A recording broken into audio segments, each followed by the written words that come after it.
welcome to day 2, people. Day 2 is such an amazing day for us because we had such a great time yesterday. I just know today is going to be just as great. So I'm going to go ahead and start off with saying this final thought before we move on to our next slide. We are going to do our pre-event survey. I always give you about 5 to 10 seconds to jot down that QR code and do your pre-event survey. Let us know how you're feeling and thinking before the session starts, and then we go ahead and move into our content. Tonight's session is going to be taking off the cloak of invisibility. You like that one? Like that one? How to see intersectionality with Dina Skipper and our moderators this evening, Alyssa Ann and Helen. They will be helping with our spot coaching session. So if you're a SHLA moderator, you never know, you might be the next one up to do the Q&A session. So always keep that in mind. All right, on to the next slide. Oh, that will be the post-event survey, so we're going to wait on that. So I will say this. A special thank you to our SHLA sponsors, Motorola Solutions Foundation, General Motors, Amateur Radio Digital Communications, Akamai Foundation, Turner Construction, and Raytheon Technologies. Look at all these people showing us love for SHLA. We really, really thank you for donating your, not only just your funding, but also your time. A lot of you all have volunteered for this program throughout the year, and we truly thank you for doing so, because without y'all, we couldn't do what we do here at SHLA. So thanks, thanks, thanks. We appreciate you. Next up, I just want to say this. I usually open up with telling you a little bit more about what's to come, and then also what you need to be thinking about in terms of us closing out this program. Of course, you know, the takeaway assignments are always a hot topic because you guys are in your last week, and also what you need to get that certificate of completion and participating in the graduation ceremony. We're going to leave that to the very, very end. We'll pop this back on the screen again so you'll know what's coming up as well as what you'll need to know going forward. But instead of me spending all of that time on the front end talking about that, what I'm going to do instead is introduce our amazing speaker for the evening. You've had her here before. We had her for the summer summit, and she blew our minds away with everything that she had to offer us and the tools she gave us. Hopefully most of you all are using some of those tools, and she is back again to teach us a little bit about intersectionality in the STEM field. So I'm going to go ahead without further ado introduce Miss Dina Skipper. I hope she blows your mind again tonight. I know she has so much more for you, so I'm going to give the mic over to her now and let her begin her session. Wow, thank you so much. Hi, everyone. I am so excited to be here again. Thank you for the opportunity, for the introduction, Marquita, to my co-moderators, Helen and it's Yelisa, right? Alyssa Ann, yes. Alyssa Ann, perfect. Like Marquita said, it's my second time addressing all of you. So some of you may know my story, some of you may not. If it is the first time seeing my face, I just want to say hello. Honor to be here. I will put it right out there just to kind of like close the gap. I don't know a lot about STEM, but I do know a lot about intersectionality. And so my background is, my name is Dina Skipper. I am the founder and CEO of Enough Labs, which is a coaching practice dedicated to supporting women and girls to feel as empowered and confident as they can. And part of the discussion in talking today that has everything to do with confidence and how you show up as your full self has a lot to do with who you are and embracing all these different parts of you. So I'm going to be sharing some slides to kind of guide us through the conversation, but I want you to throw a 1 up in the chat if this is your very first time hearing the term intersectionality. Does anyone, is this the first time? Okay, I'm seeing a lot of 1s. This is the first time you're hearing about intersectionality. Okay, this is great. This is so great. Okay, and I'm recognizing some of the names from the first session I hosted. So I'm so excited to see some similar faces and familiar faces. All right, no judgment. It is not a problem if this is your first time ever hearing the term intersectionality. But once I explain it to you, it's going to make a lot of sense. So let's jump into it. Right?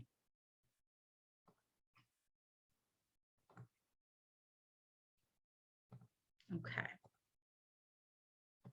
Sorry, just switching slides. Here we go. Give me a thumbs up if you can see my slides. Awesome, Helen, thank you. All right, So I loved the title that Sheila came up with today's discussion, taking the cloak off of invisibility. Because when we think about how we see and embrace our intersectionality, it's about really being seen. So intersectionality is really about an appreciation of all of the different parts of ourselves. It looks at our gender, our race, our ethnicity, our religion, all of these different parts of our identity. And so we can't show up in the world as ourselves without acknowledging all parts of ourselves. So I want to kind of dig into that and what that really means and how it shows up. Sound good? Cool. Okay. So as I told you, I am Dina. And while I have zero expertise to claim in the STEM field, I do know a thing or two about intersectionality. I have worked for the past 20 years, I know, crazy, in the field of international development. And international development has everything to do with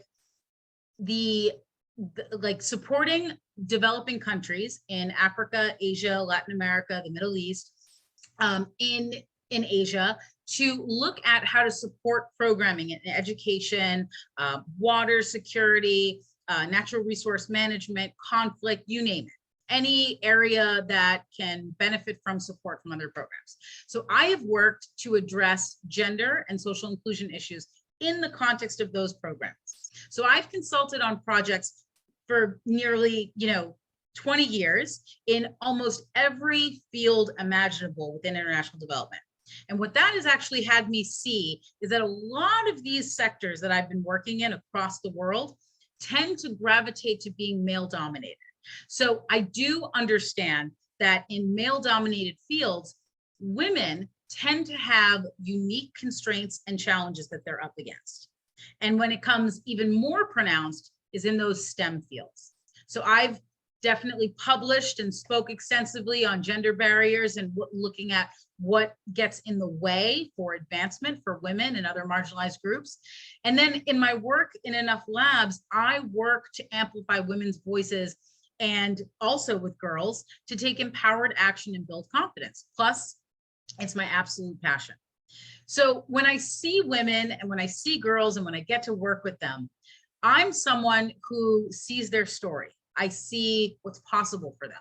And as a coach, I really help women and girls to transform what's been holding them back so that they can really step into what's possible for them.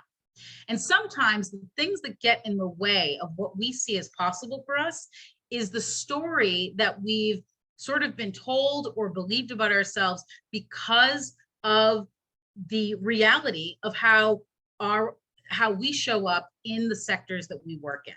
So I want to ask you all a question and ask you to engage in the chat for a second, because when you see someone, it's human nature to sort of make a guess as to where they're from. So I'm someone who gets this question every day, every single day. They'll ask me, what are you? Or what? I can't really place you. So no judgment. There's no expectations. You can't hurt my feelings because I've heard it all. If you were to see me on the video or even on the slide that's on your screen, what do you think my background is?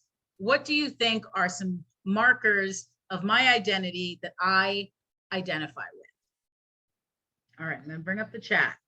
Be honest, Marquita said, exactly. Be honest, you cannot hurt my feelings, I promise. I've heard it all. Okay, possibly Latin, thank you. I take good care of the curls. It has not always looked like that, trust me. Trust me, okay, I get Latin a lot. Okay, Hispanic. Oh, very outgoing, thank you, Zoe. So understanding of Spain, your smile looks sunny. Thank you, Helen.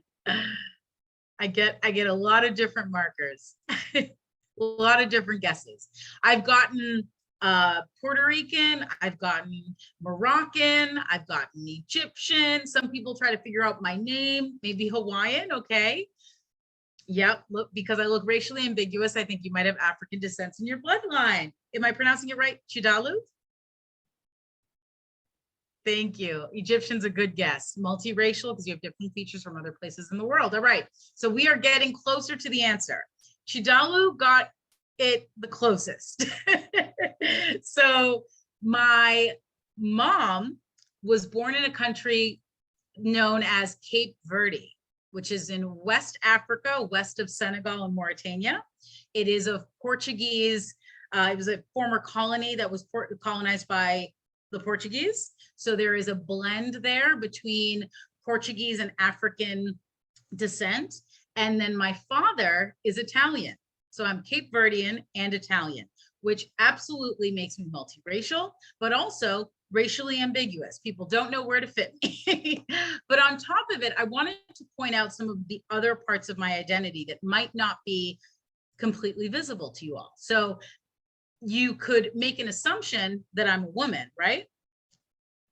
Which I am, and I identify, my pronouns are she and her. But sometimes you can't make an assumption as to how someone identifies in terms of their gender. But I do identify as a woman. And I was raised Catholic, so that's my religious background. And I actually, for about 15 years, struggled with epilepsy. So that's a bit of an invisible part of my identity as someone, right? Exactly, Marquita. So not everyone who presents could mean that they identify as a woman. So important pieces where there's visible and invisible parts of our identity.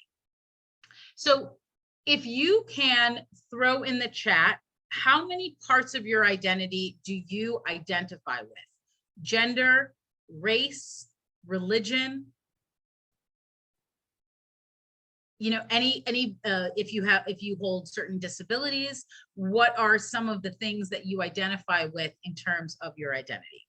And while you're writing those in the chat, I want to share with you just what this has all meant for me. So I said in the chat that I actually was originally from New England. I was raised in Massachusetts, and I was raised in a really small suburban, predominantly white suburb. And so I always felt like I was someone who really didn't belong in my high school. I didn't really look like everyone else. To be honest, I had way more curves than any of my other student peers. So I definitely always felt like I stuck out. Like I said, my curls were not well maintained at that time. I just looked different, and so I felt different. And it was hard to really find my place, my footing, and where I belonged when you know deep down that there's parts of your identity that aren't always fully understood by those around you. And so because of that, I think during high school, those high school years, they're so critical in terms of where you belong, where you fit in. A lot of times in high school, you kind of want to fit in. You want to look and feel like everyone else and not be pointed out for your difference. Helen's shaking her head right now. Does anyone else agree? Yeah. So I definitely had a lot of insecurity around not looking like everyone else, not feeling like I had the same experience as everyone else. So I can recall when I was in high school and I would have friends come over to my house and they would be talking to my grandmothers who had very thick accents, who were originally from Cape Verde and Italy. And there would be certain jokes that were made that I didn't have an issue with my grandparents because I love them and love everything that they've been about. But it was sort of like a disconnect with my friends and peers whose parents had been generations of being here in America. So it was a hard place to contend with. So as I got older and moved on from that suburban town in Massachusetts to move to Washington, D.C., I found myself in a city that felt like a melting pot. It felt like it was way more diverse, way more inclusive, and way more representative of who I am. So I met people who I connected with. So I'm going to see in the chat, did anyone else say what they identify with? You can put in the chat and we can keep this conversation rolling. Okay. All right. Let's see. All right. So intersectionality is a term that describes how the different aspects of one's personality come together to create a unique experience of either discrimination or privilege. So when you think about why I was asking you all to put the different elements of your personality and your identity, all of these pieces intersect with one another.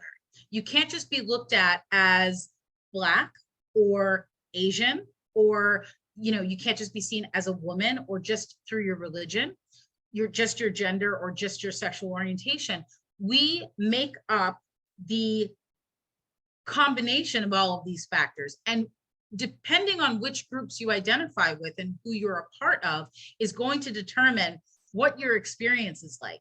And those experiences are framed and shaped by the spaces in which we occupy. So consider this as an example. You get your first job in an engineering firm, and you are a Black Muslim woman who is part of the team. And your experience, you're the only person of color, you're one of very few women, and you're the only one who is wearing a religious covering, a hijab, to work. Can you imagine what your experience is going to be with colleagues that do not have that same experience? What comes up for you in thinking about what that might look and feel like?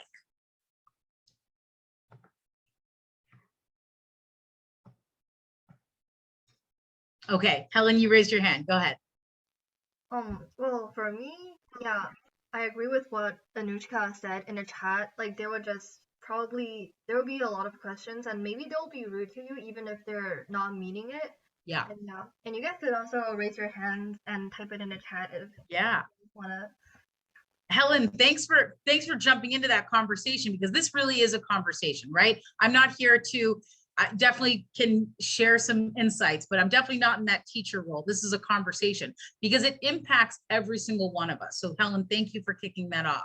And Anushka, to your comment, a very different experience, because colleagues might be curious and might ask questions if they're genuinely interested, but they also might hold certain stereotypes that might come across in the way that they interact with you. This is a really tough topic, Marquita. Thank you for saying that and acknowledging that. So just know that there's no right or wrong answer. And if anyone is having questions of like, I'm not really sure how this shows up, or how, I don't know what this experience might be, because you may not understand that type of experience, this is a safe space to understand that a little bit more. So Gunika, am I saying it correctly? I hope. I think they might unintentionally not include you. This is a great point, Gunika, because this could come up if someone is as a team who is Muslim, who chooses not to drink, for example. There might be a really awkward situation where someone is unintentionally invited because they just make an assumption, oh, you don't drink, so we didn't invite you. So great answers. They might just stare at you to make you feel uncomfortable. There might be Islamophobic or sexist jokes. There might be comments, right? They might make you feel out of place because they don't treat you like everyone else. So what we're talking about here is really coming forward with our unique parts of our identity that is going to be uncomfortable in certain spaces for people who may not be used to this. And Marquita and I were talking about this conversation because I'm, as you can tell, a really open, warm, welcoming, bubbly person. But this is a tough topic. And I want us to be able to be honest about it, because these issues are facing each and every one of you, no matter where you go into the workplace. And when we think about the STEM field and all of the different opportunities, what is happening is you're coming up against predominantly male-dominated spaces. So a lack of understanding of what women's needs are, but then beyond that, what that looks like in the other intersecting parts of our identity. So Valentina also said being targeted because of any international incidents. So people might be making certain assumptions because of your background. So this was all to just give an example, a really concrete example of what this might look like. So thank you all for your contributions like that. That was amazing. So thank you. So I kind of like to think about intersectionality being like a puzzle. So just like a puzzle, each person is made up of a lot of different pieces, right? Their race, their identity, their class, their citizenship, their sexual orientation, their gender, and their ability. So you really need to understand all of the different pieces of someone's identity to fully understand their picture, their experience, what they're coming to a certain space with in terms of their lived experience. So as I gave in the example, we can't separate this out. So when we think about why intersectionality is so important in STEM, I've been kind of alluding to it a little bit here. So, you know, when you think about your classrooms and the spaces that you're a part of and the teams that you're a part of, tell me if you agree or disagree. Agree, throw a 1 in the chat. Disagree is a 2. There are equal numbers of women in my classes. Agree is 1, 2 is disagree. There is an equal number, let's see, 2, disagree. Okay. All right, we're throwing a lot of 2s. One person put a 1, but we're mostly getting 2s. Okay. The second question I want you to ask, again, agree is 1, 2, disagree is 2. Are there a lot of students who look like you in your classrooms? Are there a lot of students that look like you? All right, we're getting a lot of 2s again. So that, and this is a small sample, right? We're a small group today, but I think this is really, really important to show that if you're already seeing this in the classroom, chances are you're also going to see it in that first internship, in that first job, and especially when you're looking to go up in terms of promotions and new opportunities. So, so even though science and technology has been making some amazing advances for all of us, there's many people who have been left out.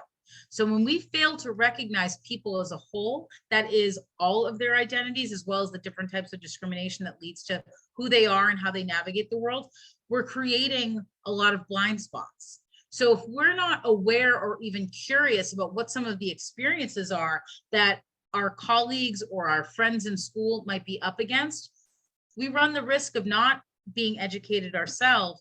And we also run the risk of potentially exacerbating that discrimination, making it even worse because we don't know what we don't know. Okay. Has anyone ever felt like they wanted to know something about someone's background, but maybe didn't ask? And you can throw a 1 in the chat if you have ever had this experience, or yep, yeah, I have, lots of people. Okay, so I can also attest to that. So we are all in common space here. So the fact that you had the desire to know more about someone, if you can write in the chat, if you feel comfortable, what stopped you from asking the question? What stopped you from asking the question? Anushka, I totally agree. I didn't want to offend them. Same here. Okay. It might have come across as insensitive. Yeah. You're being honest here. Totally safe space. A bit stigmatized. Okay. So maybe that person would feel uncomfortable answering. It seemed very direct. So these are examples where each of us has felt some kind of way about trying to get more information about what someone else's experience was. And we held back because we were afraid that it might be offensive to them. That's totally normal and totally understandable.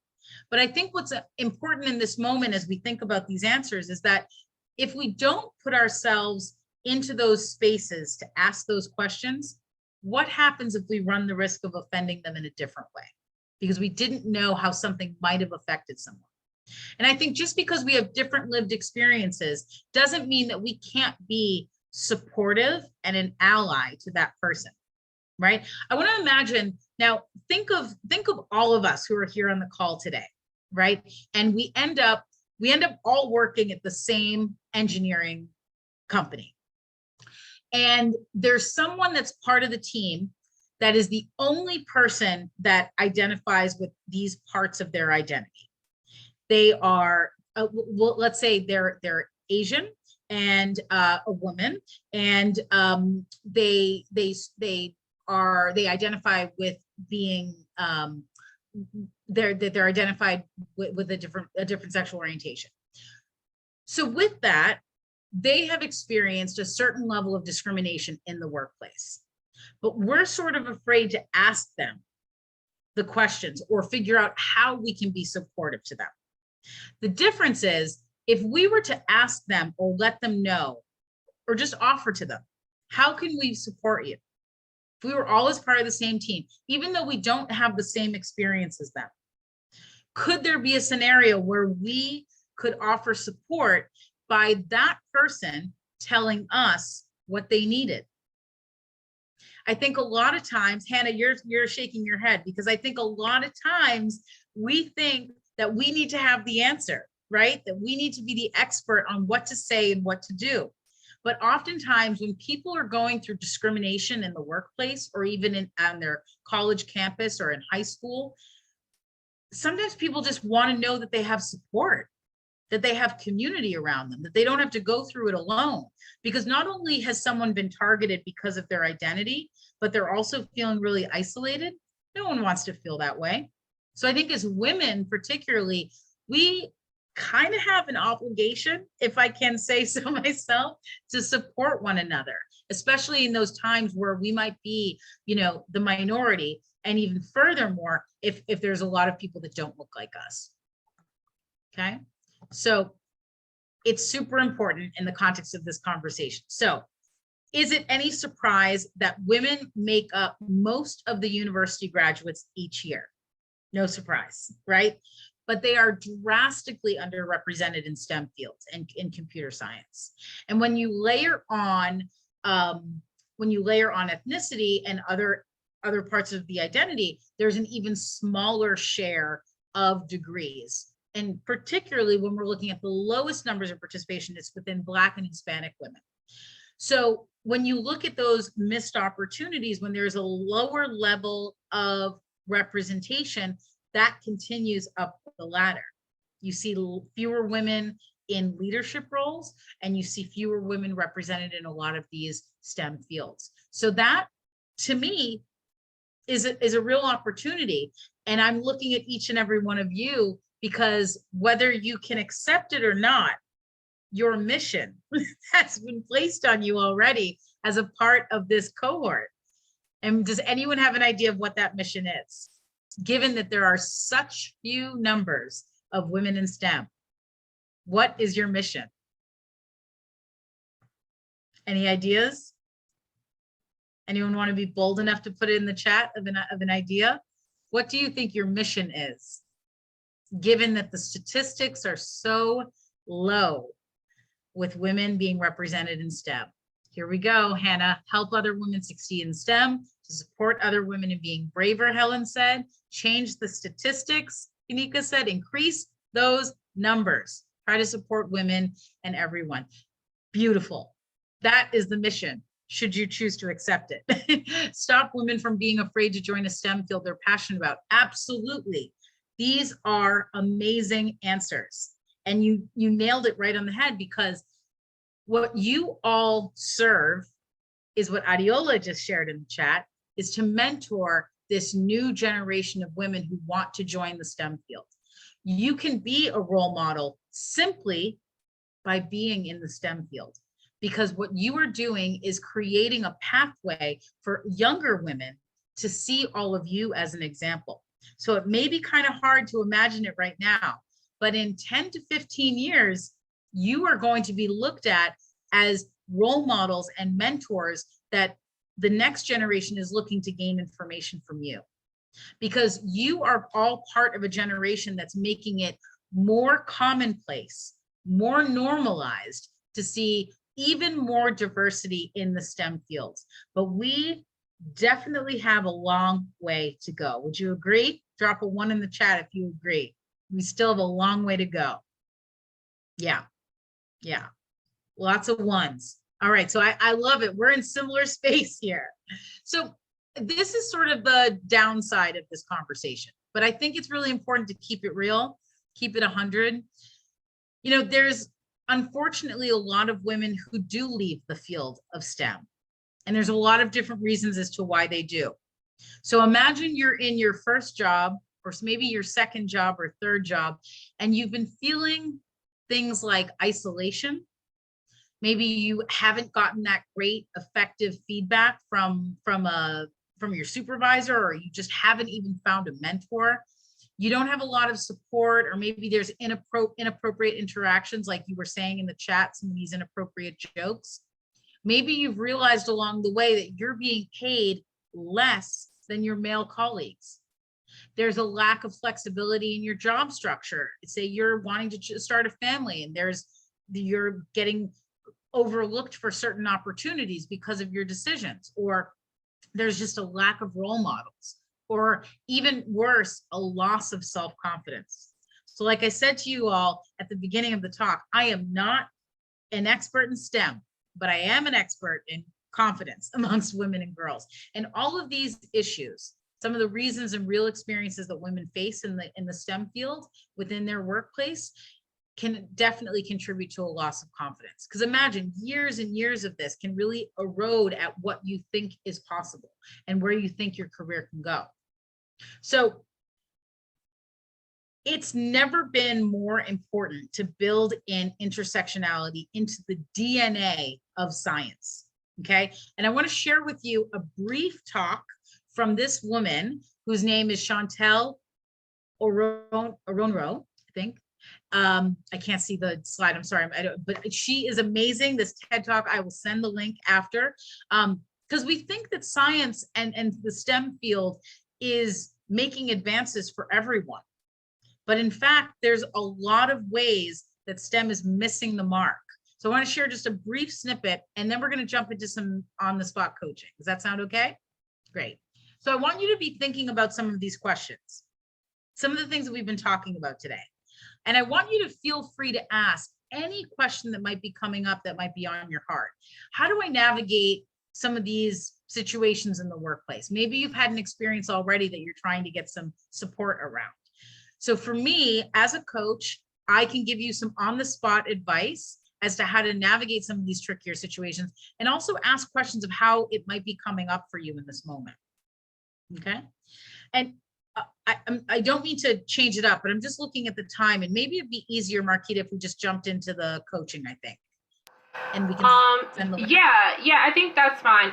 You know what? They'll have the slide. We'll make sure that they get the slide deck in the video after the session is over with. But can I, before we jump into the spot coaching, I want to do this, and thank you for calling that out, because I was gonna text you in a minute. Yeah. Can you do me a favor, guys? In the chat, let's talk about some ways in which what we're discussing tonight, intersectionality, can affect technical innovation. I think like what Chantel is talking about is a great example of how something as simple as like joking about something can seem insensitive, right? And we just think that's just the workplace culture that needs to be addressed.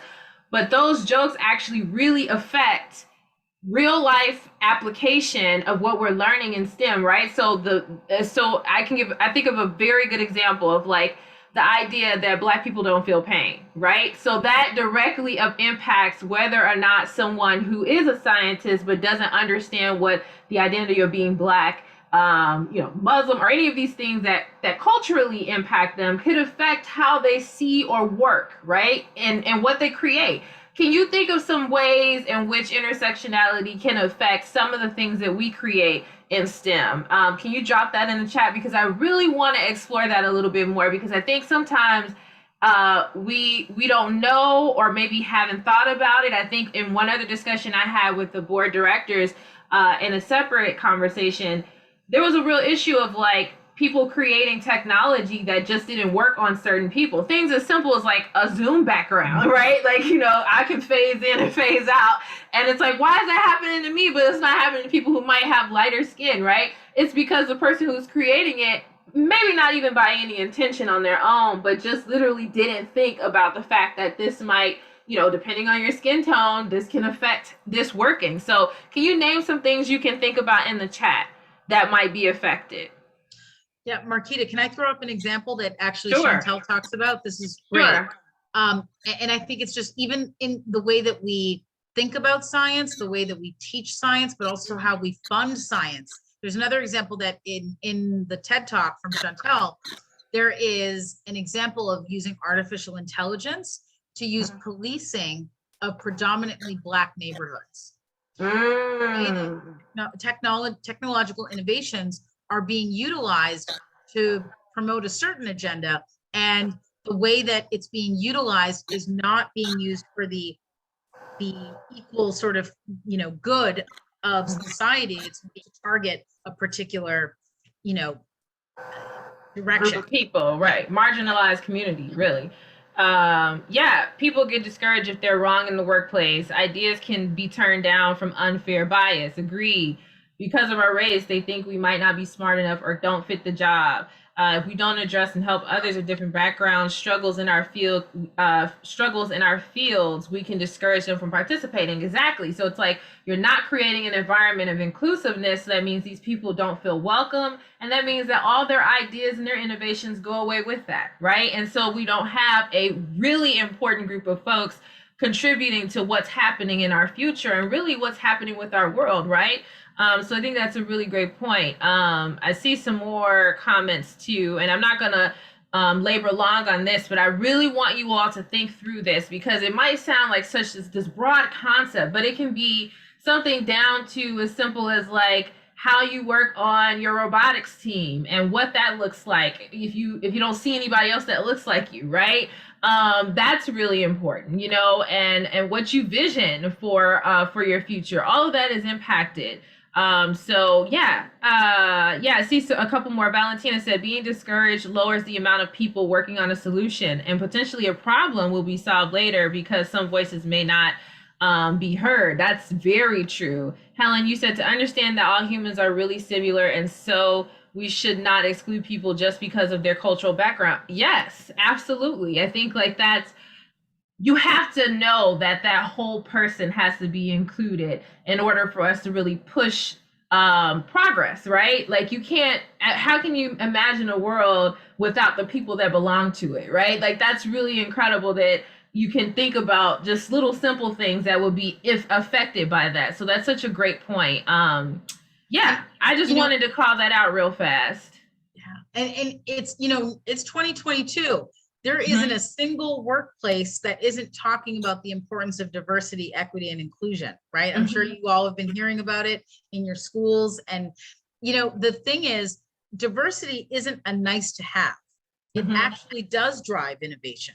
So if you think about the experience of causing someone to feel like they don't belong or they're not welcomed, can actually turn someone into thinking that this isn't a place that I want to contribute to.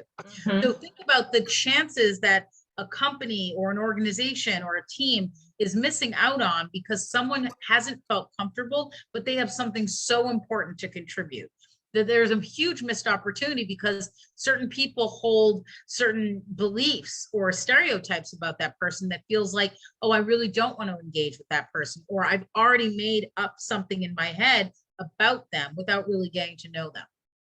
And that happens all the time. It's not just STEM, but in particular, when we're talking about innovation, that can get in the way. Yeah. And then Adiola, we'll close out with your thought, which I think is something we all can relate to. People think the engineering field is not for women. They have the general idea of engineering as tough and dirty work for only men. And let me tell you, I know a few men who don't even like to get their hands dirty, and they're in my family. So I think that's such a funny thing, right? That we assume masculinity is aligned with doing dirty work, and that's just not true, Yeah, I think that's such a great point. But yeah, so I know I stopped there. So do you want to go into spot coaching now? So we're gonna go ahead and stop here and go into our spot coaching Q&A real fast. And I know while you guys love to hear me talk all the time, I'm going to take a break from that this week, and we're going to draw up our SHLA moderators for this evening that are serving as ambassadors.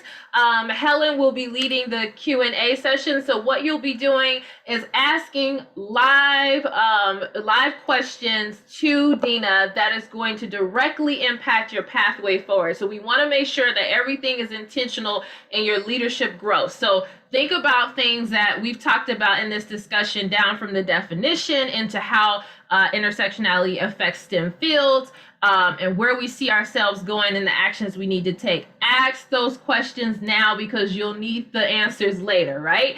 So I'm going to stop talking and hand the mic over to Helen, who's going to be leading our discussion, and she'll be supported by some SHLA ambassadors in the chat to help field some of those questions. Please keep your questions limited to about maybe like something that she can answer within 30 seconds to a minute, okay? We're gonna spend 15 minutes doing that, and then we're gonna come to a close, okay, and wrap up. All right, I'm done. Go ahead, Helen, you got it. Thank you. And so, guys, you guys could just unmute or raise your hand and then ask the questions directly to Miss Scippa, or you could type it down in the chat and I could read it all out to Miss Scippa. And Thank you, Helen. thank you. And you guys could think about it right now or raise your hand.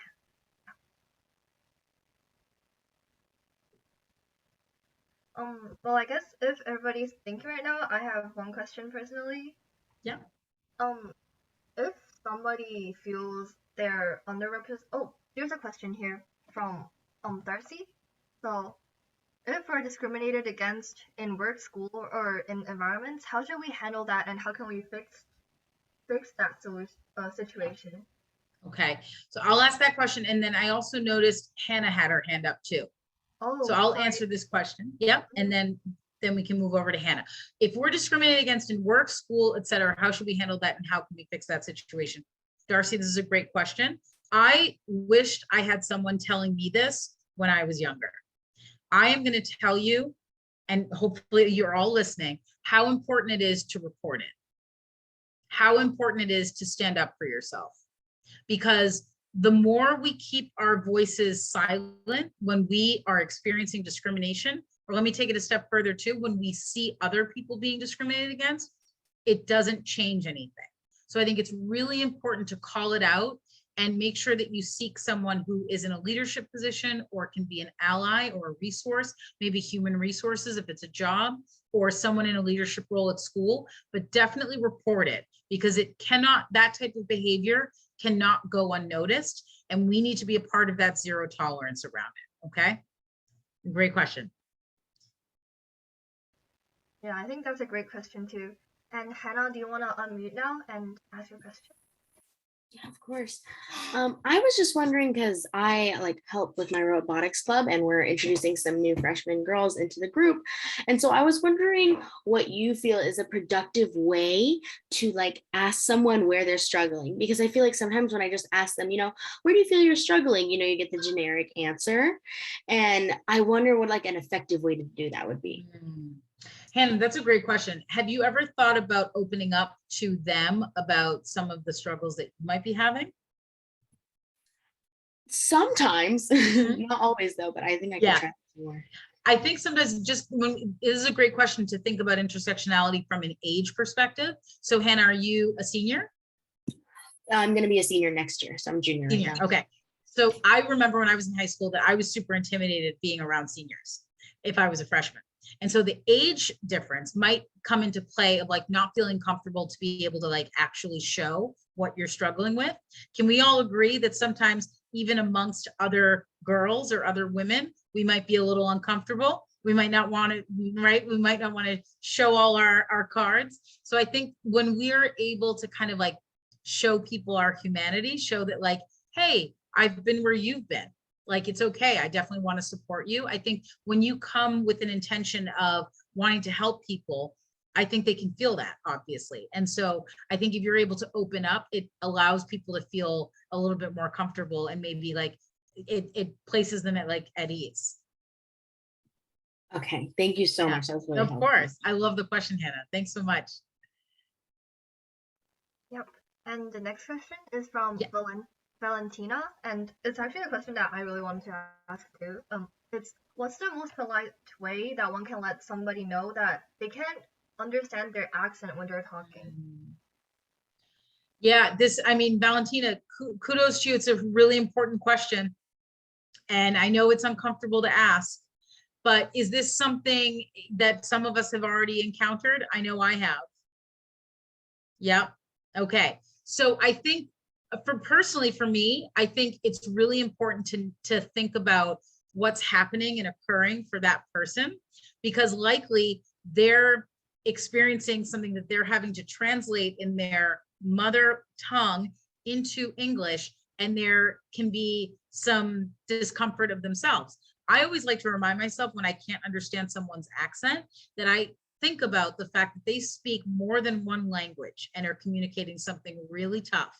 So I definitely don't ever come across as being judgmental or bothered. And I'm not suggesting anyone is doing that, but when you really want to understand someone, I think just explaining to someone, I'm having a little bit of a hard time understanding, can we repeat that? But I think it's always important to like really remember their dignity, their experience, and the fact that this is really hard, and that you see them and acknowledge them in how hard that is, but you want to really make sure that you're understanding fully. So I think the most important guidance I would give is be patient when you ask questions, and don't come across as being dismissive or suggestive that they're not saying things right. But I know that that's a really tough space to be in. Like I said, I shared with you all the story of my grandmothers who were always around and spoke in very thick accents.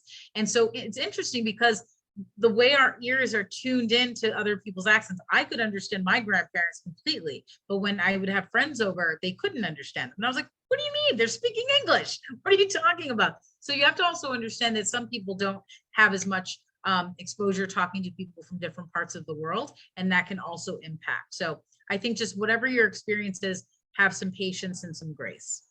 You know what? You know what's so interesting? We're probably more guilty of that because we haven't been exposed to more than one language on a consistent basis. Yep. So that's why we have to kind of get up to speed with our critical listening skills, yep, and making sure that we understand, make more of an effort to understand other people, because yep, I think that I personally relate to this, Valentina, because it's been me. I've been guilty, like, and I hate going, can you repeat yourself? I'm sorry, I didn't get that. I'm sorry. It's really my listening skills, because I never learned a second language. So I always try to tell them, like, this is on me, because I don't get exposed, and I don't put myself in spaces to speak another language often. So I have to try to get up to speed with you, you know? So that's kind of how I get us on the same playing field, so that they don't feel uncomfortable trying to help me, right? So that's really interesting. Amazing. You know, it's funny, like with thinking about that, this is a perfect opportunity to think about, how do we listen? Because I know for a fact that if you're trying to multitask and listening to someone talk and doing something else, your ability to catch what they're saying is going to be compromised. So I would say, if you're thinking about talking, if you're talking to someone who English is not their first language or has a really strong accent, to be really present, to really be thinking about what's coming up for them. Yeah. I think there's another comment. Helen, do you want to read it? Yep, I was just gonna say, like, I really agree, because I have met that situation out. I will usually just say, like, sorry, I have bad listening skills, and make them repeat. But yeah, so the next comment is from Ganika, if I'm reading it correctly. So if you're being left out, what can you do to fix that without encroaching or burdening the person who you're like wanting to join? I'm trying to find the question to understand a little bit more. So if there's a fear, okay, if you're being left out, what can you do to fix that? So if you are the one that's being left out, I guess, first of all, let's acknowledge that that shouldn't be happening to anyone, that that's a really tough spot, whether you're in school as a part of a team or even in the workplace. First of all, and so that's the first thing. The second thing, I want to make sure that we're being conscious of how we're asking the question, because Ganika asked, without burdening people. You are not a burden. You are not a burden for wanting to be included. You deserve to be included. You deserve to be invited. You deserve to be a part of whatever is happening. Now, I'm not naive to the very real sort of like dark underbelly of our society sometimes, and that people are not always included for a lot of different reasons. And I'm not saying that you should have to correct it or make it right if there are people that are holding back.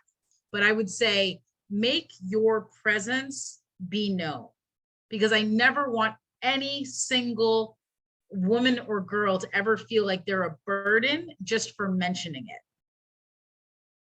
So if you're not being invited to certain get-togethers, if you're not being included in different opportunities or getting access to information, make that known. Because the longer you stay silent about it, the longer you may be missing out on opportunities for growth, opportunities to network, opportunities for other types of advancement. And it is the absolute wrong thing to do. I'm going to say it right out here, to let that go and not be prioritized by other people. People need to take notice. And if there's certain behaviors that people are taking that are not including you, they need to be called out for it. Is that helpful, Ganika? Ganika, do you want to type? Yeah, that is. Thank you so Yeah. much. Yeah. I mean, if you want to go into specifics, I'm happy to, because I don't want to give like a general answer, because that's a tough question. No, that was really helpful. Thank you. Okay. I'm glad. Yeah, these are great questions. And this is your time. There's no silly question or wrong question or anything to raise. I think I saw another comment though, Helen. Did you?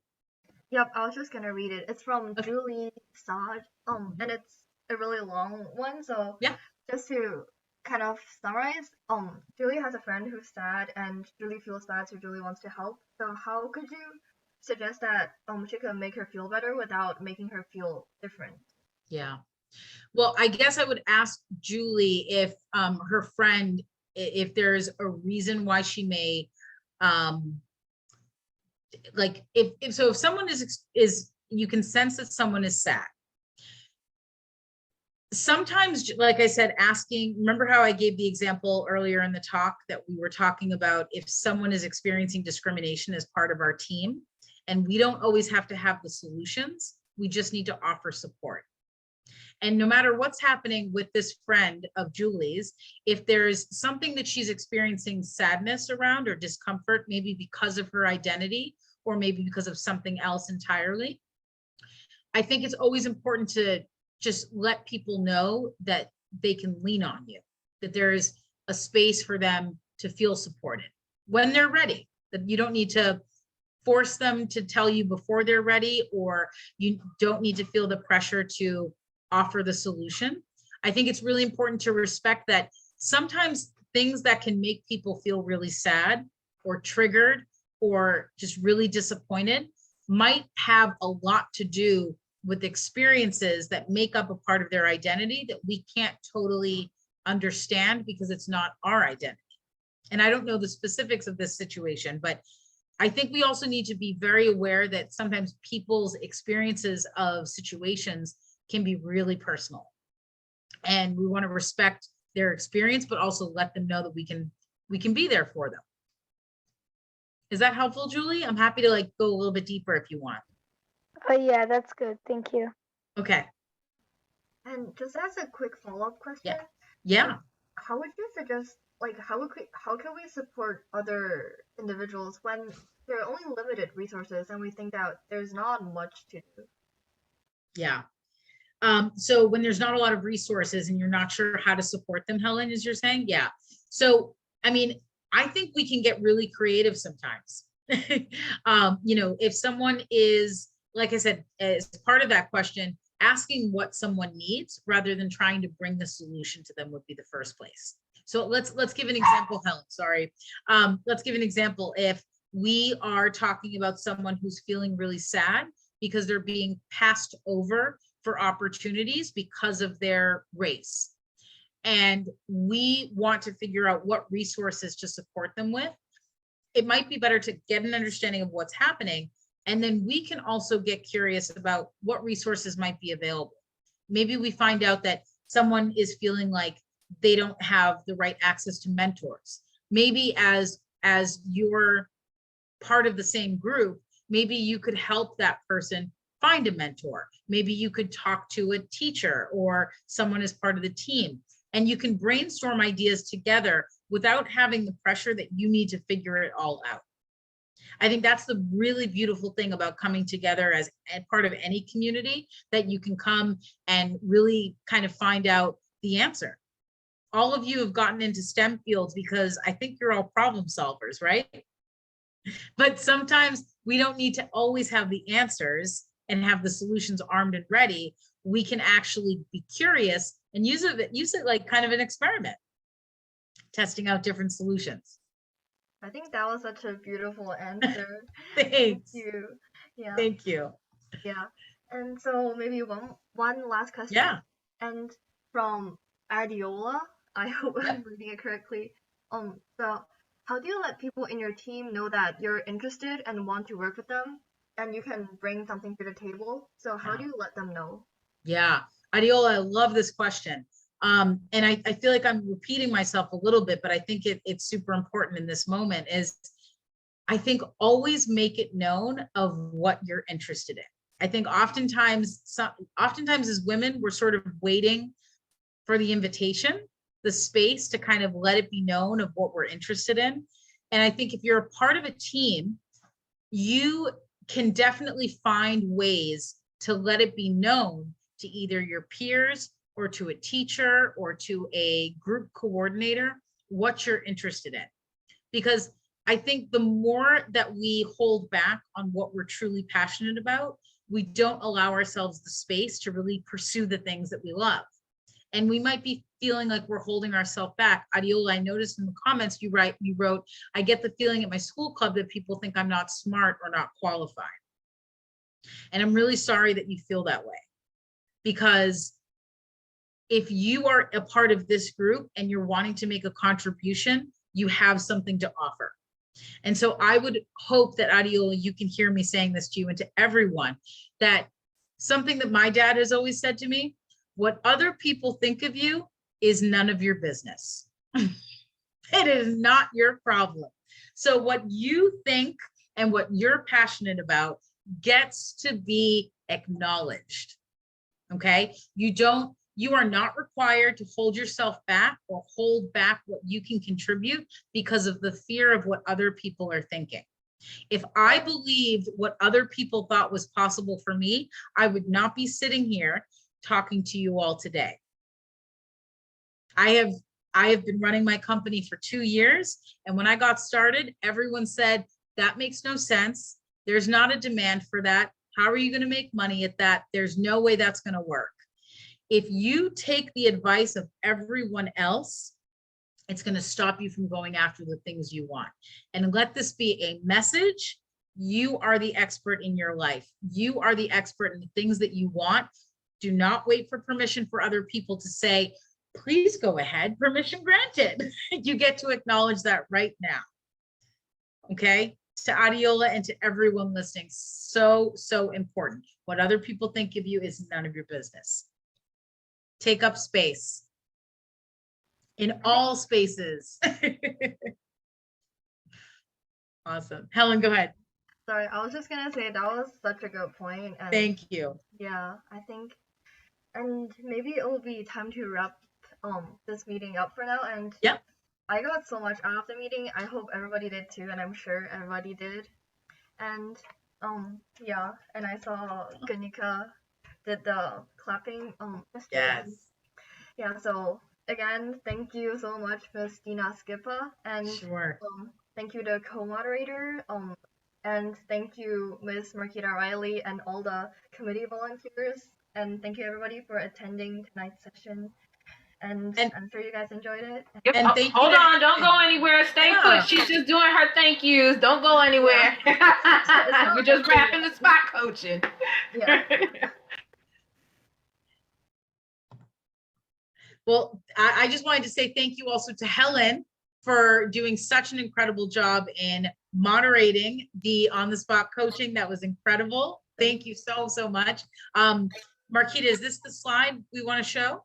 Yes, but go ahead and give me your final thoughts, because I know we didn't get through everything. So give me your final thoughts to wrap up, and then we'll jump into the, actually you can put the post-event survey on the screen, and then you can wrap us up. Perfect. Well, I just want to say thank you. I could have talked about this topic for probably a whole other hour, but I know we all have important things to get to. I just want to thank everyone for their time and for their amazing questions. And I just want to say that if you are looking to continue to get inspiration like this, you can feel free to follow me on Instagram. I'm on @EnoughLabs, and I drop content like this all the time. You'll see me dancing, taking up space. And I hope you all do the same. Thank you. Yes, that is fabulous. You just know how to end it. You know how to start it. You know how to keep it going. There's nothing left to be said. This was such a powerful session. Thank you so much, Dina, and special thank you to Helen. This was amazing.